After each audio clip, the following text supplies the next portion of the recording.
Hello friends, Radhe Radhe. कैसे हैं आप सभी? आशा करती हूँ आप सभी अच्छे होंगे। आज है 13 तारीख और ये व्लॉग है 11 तारीख का।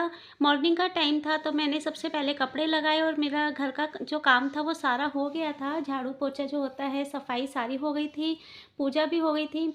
तो मैंने सोचा पहले कपड़े लगा लूँ और कपड़े लगाकर फिर मैं छोटे वाले बेटे को स्कूल से लेने जाऊँगी। तो कपड़े लगाकर मैं बेटे को स्कूल से लेकर आई थी और मेरी मशीन में थोड़ी प्रॉब्लम आ रही है तो मुझे थोड़े हाथ से भी कपड़े खंगालने पड़ते हैं। तो बेटे को लाने के बाद उसके कपड़े चेंज कर दिए थे और फिर मैं बनाने लग गई थी खाना कि मैंने खाना नहीं खाया था। सुबह वही चाय बिस्किट खा रखे थे तो भूख लग रही थी और जब मेरा बेटा आता है ना तो तभी मैं उसके साथ ही फिर खाना खाती हूँ, क्योंकि बेटे के साथ खाओ ना तो फिर अलग ही खाने का टेस्ट आ जाता है। तो इसी वजह से मैं जब वो आता है तो उसी के साथ खाती हूँ। और कभी जो होता है कि सुबह मैं कुछ नहीं खा पाती, मतलब चाय बिस्किट कोई नाश्ता नहीं करती हूँ, तो फिर मैं जल्दी भी खा लेती हूँ अगर टाइम बचता है तो। तो देखिए, सुबह का सारा काम होने के बाद मशीन में कपड़े लगाने के बाद फिर मैंने अपने लिए नाश्ता बनाया और मेरे जो हस्बैंड थे उनको मैं खाना मतलब देकर आ गई थी। तो उनके जब भी मतलब खाना बनता है तो मैं फिर एक-एक जो रोटी होती है वो मैं गरम-गरम ही सबको खिलाती हूँ। तो ये छोटा वाला बेटा कुछ फ्रिज में से कुछ माँगने आया था तो उसको मैंने वो दिया और ये मुझे बोल रहा था कि मम्मी मुझे दाल और पराठा ही देना, तो मैंने आलू का पराठा इसके लिए सेका और ये हमारे लिए जो है दाल मतलब बनी हुई थी। और इसके छोटे वाले बेटे के लिए मैं क्या करती हूँ कि थोड़ी-सी दाल ना मतलब तड़का तो लगा देती हूँ लेकिन मिर्ची नहीं डालती बिल्कुल भी।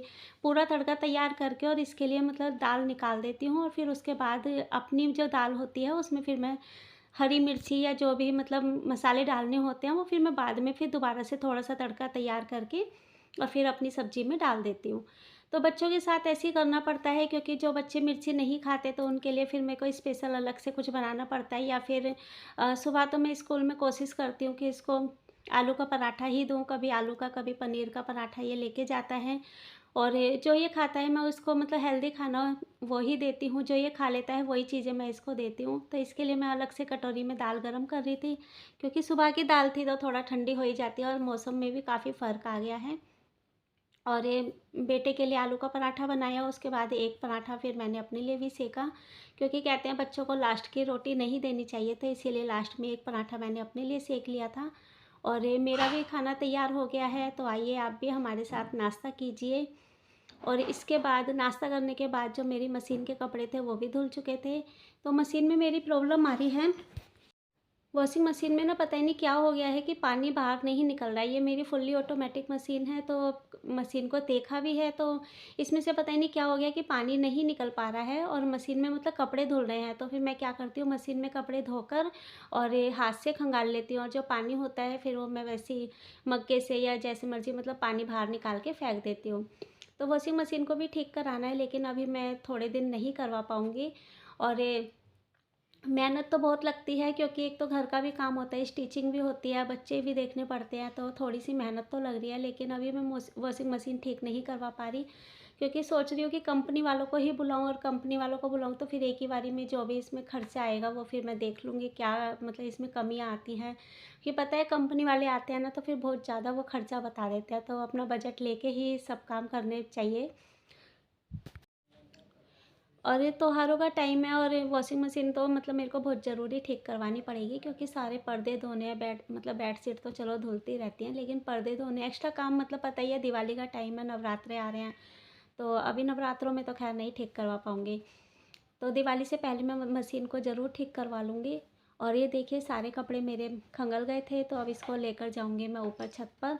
और जो मतलब बाथरूम में जो पानी होता है उसको फिर मैं वाइपर से निकाल देती हूँ। और ऊपर मैं आ गई थी तो ये देखिए मेरा छोटा वाला बेटा है, मेरी पूरी हेल्प करवाता है। तो जैसे-जैसे मैं कपड़े मतलब सुखाती हूँ तो इसको जो भी हाथ में लग जाते हैं छोटे-छोटे कपड़े उठाएगा, उनको निचोड़ेगा और फिर उनको सुखाएगा। तो उस साइड का तार जो है पूरा मतलब तार पे कपड़े आ गए थे, जो बच गए थे फिर मैं इस साइड आ गई थी। और ये देखिए ये हैंकी लेके, सॉक्स लेकर और किस तरीके से ये मतलब मशीन का, मेरी जो मशीन का ढक्कन है पुरानी मशीन का, उसके ऊपर चढ़ के फिर कपड़े सुखा रहा था। और कह रहा था मम्मी मैं बाहर मतलब नीचे जाऊँ बाल्टी लेके, मैंने कहा नहीं बेटा इसमें पानी है, पानी फेंक कर फिर चलते हैं। तो अब हम नीचे आ गए थे दोनों। और नीचे आने के बाद बड़ा बेटा भी स्कूल से आ चुका था, उसको खाना-पीना दे दिया था। और मेरे साथ बस यही होता है कि टाइम तो नहीं मिल पाता, बेटे को पढ़ाना भी होता है, तो मैं क्या करती हूँ काउंटर पर ही इसको बोल देती हूँ कि बेटा यहाँ पर आकर आप अपना काम कर लो स्कूल का या ट्यूशन का। इस टाइम तो वो ट्यूशन का ही काम करता है और शाम का जो टाइम होता है खाना-पीना खा के उसके बाद वो करता है अपने स्कूल का काम। तो इस टाइम ये ट्यूशन का काम कर रहा था और मैं कर रही थी कटिंग और दीदी बैठी हुई थी मशीन पे। तो एक हाउसवाइफ़ के लिए बहुत मुश्किल होता है कि सारे काम निपटाना, लेकिन अगर वो मैनेज करके चले तो सारे काम निबट जाते हैं। तो ये देखिए मैं भी इस तरीके से ही मतलब घर के सारे काम निपटाते हुए भी चलती हूँ और फिर अपना जो स्टिचिंग का काम है वो भी देखती हूँ और बच्चों की पढ़ाई-लिखाई है वो भी मतलब हैंड टू हैंड करवाती रहती हूँ। स्पेशल मेरे पास नहीं होता टाइम कि भई मैं बच्चों को स्पेशल लेकर बैठूँ, तो लेकिन बच्चों के लिए मैं इस तरीके से खड़ी रहती हूँ, काम करती रहती हूँ और उनको बताती रहती हूँ, तो बच्चों को भी थोड़ा-सा लगता है कि बड़ा बेटा तो चलो अपने आप पढ़ लेता है, लेकिन छोटे बेटे को लगता है कि हाँ, मम्मी मुझे पढ़ा रही हैं। तो इस ट्यूशन का काम जो भी था वो फिर अपने आप ही मतलब करता तो रहता है, वो कर तो अपने आप लेता है, लेकिन कुछ पूछना होता है, कुछ मेरे से कुछ भी सवाल-जवाब करना होता है, तो वो मेरे से फिर बीच-बीच में बोलकर मतलब पूछ कर कर लेता है। तो जो एक-एक कॉपी का काम कर रहा था और वो भी फिर मतलब 2 कॉपी का कंप्लीट हो गया था और ये लास्ट कॉपी भी इसकी हो गई है कंप्लीट। और ये देखिए इसके अंदर एक ख़ासियत है कि अपना बैग जो है वो पूरा कंप्लीट करके रखेगा। तो अब जो स्कूल का जो भी सारा सामान था वो बाहर निकाल के और अपना ट्यूशन का बैग बनाकर और ये अपने आप ही मतलब लगाकर ट्यूशन के बैग को तैयार करके और फिर रेडी हो जाता है। और जब ट्यूशन का टाइम होने वाला होता है तो आधे घंटे पहले ही ये बस शुरू हो जाता है, मम्मी कब जाना है, मम्मी कब जाना है। तो ये आधे घंटे पहले ही बस मेरी जान खाना शुरू कर देगा कि मम्मी ट्यूशन का टाइम हो रहा है और मुझे छोड़कर आ जाओ। और इसको बार-बार समझाना पड़ता है कि बेटा अभी टाइम नहीं हुआ है, जब टाइम होगा तो फिर मैं आपको खुद ही ट्यूशन छोड़कर आ जाऊँगी।